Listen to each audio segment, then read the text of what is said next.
Dios les bendiga, soy el pastor Gilberto Gutiérrez de la Iglesia Bautista de México DF. Me da mucho gusto saludarlos en este viernes 29 de marzo 2019. Sabiduría práctica para ser feliz es lo que nos enseñan los proverbios de Salomón. Y estamos en la serie que se llama Principios para vivir a plenitud, basados en el capítulo 30 de los proverbios. Seguimos con otra serie de proverbios numéricos. Ahora nos encontramos con 4 situaciones humanas que causan un tremendo malestar. En esta ocasión, la acción o situación desagradable nos la cuenta desde el principio y no hay una aplicación después de ellas como en las anteriores series. En esta serie, lo nefasto está en los ejemplos que nos cuenta. No son de la naturaleza, de animales o de caminos o de aves, son ejemplos de seres humanos. Leamos los proverbios de hoy y hagamos una paráfrasis explicativa, después reflexionemos en las enseñanzas que nos propone. Dice así el versículo 21 del capítulo 30 de Proverbios. Por 3 cosas se alborota la tierra y la cuarta ella no puede sufrir. Paráfrasis. Hay 3 situaciones que causan un gran descontento en todos y una última que resulta insoportable. Versículo 23.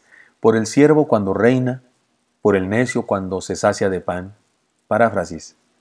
El esclavo que llega a ser rey o señor o jefe, el bruto que se hace rico.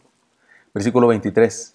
Por la mujer odiada cuando se casa y por la sierva cuando hereda a su señora. Paráfrasis. La mujer insoportable que se convierte en matriarca y la esclava que recibe la herencia de su dueña.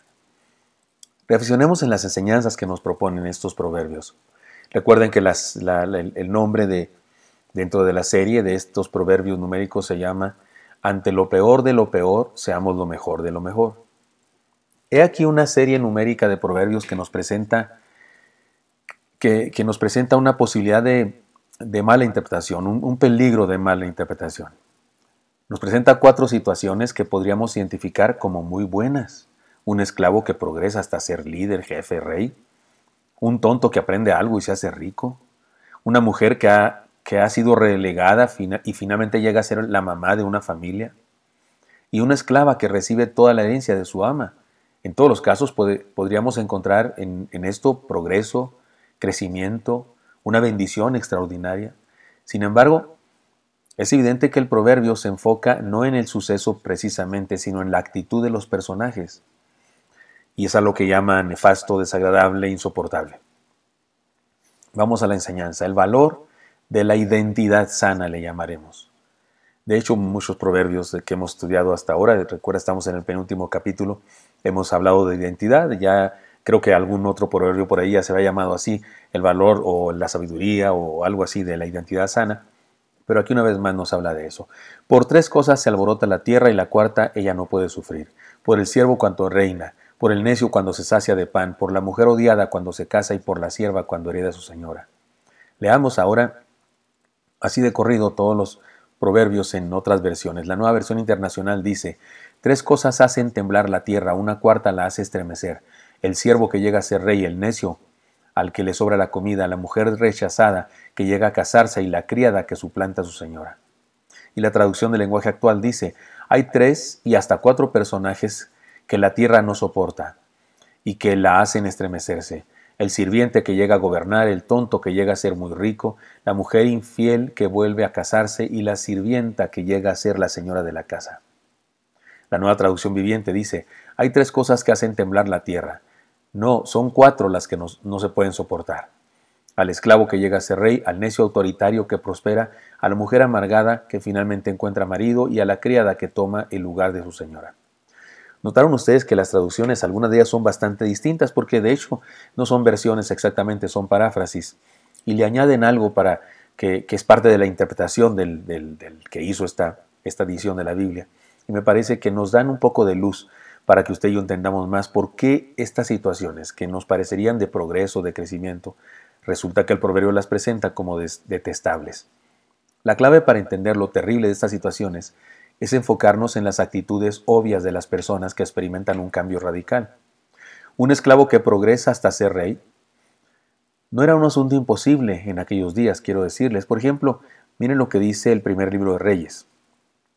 En el año 26 de Asa, rey de Judá, comenzó a reinar Ela, hijo de Baasa, sobre Israel en Tirsa, y reinó 2 años, y conspiró contra él su siervo Simri, comandante de la mitad de los carros, Y estando él en Tirsa, bebiendo y embriagado en casa de Arsa, su mayordomo en Tirsa, vino Zimri y lo hirió y lo mató.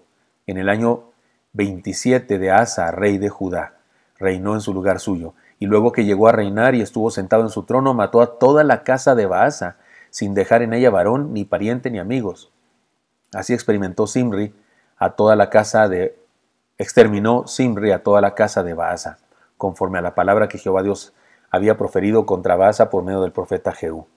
Esto está en Primero de Reyes 16:9. Hizo una conspiración y los que lo mataron fueron sus siervos, personas que le servían. En este caso resultó insoportable porque el siervo Zimri se ensañó con la familia de su amo. Algunos siervos o esclavos amaban a sus amos. En este caso evidentemente lo odiaban.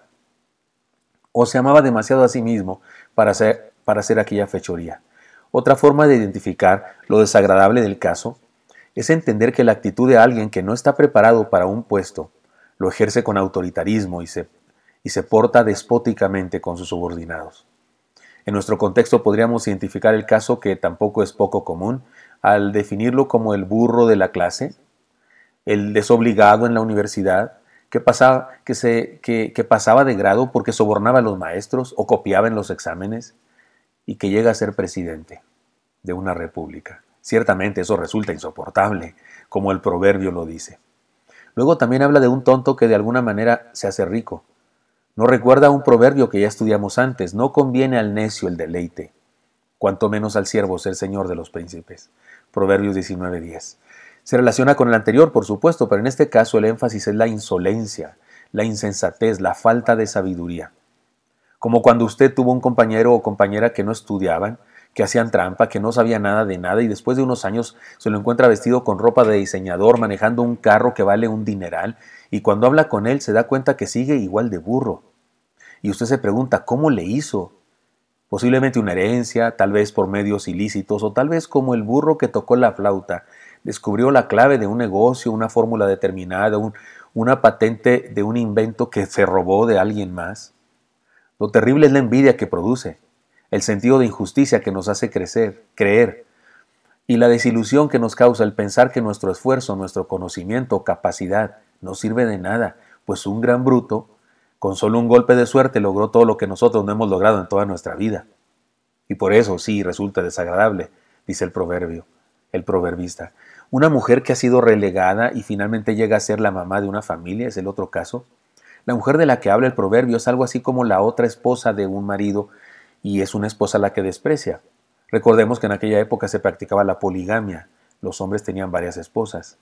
Era muy común que una de las esposas era amada y otra no, como el caso de Jacob con Raquel y Lea, como el caso de Ana, que incluso sufría el menosprecio que le hacía la otra esposa de su esposo, porque ella, Ana, no tenía hijos. Es probable que también se refiera a una mujer chismosa, corajuda, soberbia, insoportable, a la que nadie quiere ni como amiga ni como novia, y finalmente se casa. Ahora bien, lo terrible no es solo la incongruencia de la situación, sino la actitud de la mujer. Si soltera era insoportable, ¿cómo será ahora que se siente amada y jefa? Y un caso más, dice el proverbista, y una esclava que recibe toda la herencia de su ama. ¿Cómo sucede este cambio? No lo sabemos. Tal vez la dueña muere y el marido toma a la sierva por mujer. Tal vez no hay marido ni hijos y la ama muere y entonces la sierva se queda con toda la herencia. Eso no tiene nada de malo. Pero si la riqueza de la nueva situación, insisto, no tiene nada de malo que le pase eso a una persona, pero si la riqueza de la nueva situación la deslumbra a aquella sierva y ahora ve a los que antes eran sus compañeros de trabajo como inferiores, los maltrata, los agrede y se burla de ellos porque ahora es la jefa, eso es realmente insoportable. No solo por el daño que causa, sino por la injusticia que significa. Una persona que se abre camino desde abajo, que sabe lo que significa el trabajo, el esfuerzo y el cansancio, debe comprender a los que ahora mismo viven la situación que él o ella vivió antes. Si no lo hace así, ciertamente es un asunto nefasto e insoportable. Ahora bien, el proverbio solo nos dice la realidad de estas cosas. ¿Cuál es la enseñanza? Está implícita en el texto y en el contexto de todo el libro. Se los digo con 4 declaraciones. Número 1, reconozcamos que nuestro valor no radica en el dinero que tenemos, y seamos sencillos, humildes y amables, siempre, en cualquier circunstancia. 2.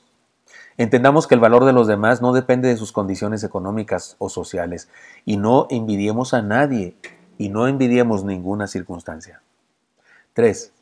Busquemos progresar, crecer, desarrollarnos, realizar proyectos que nos permitan prosperar, pero cuando recibamos la bendición de Dios, de alcanzar nuestras metas, aquello que nos propusimos, sigamos siendo los mismos.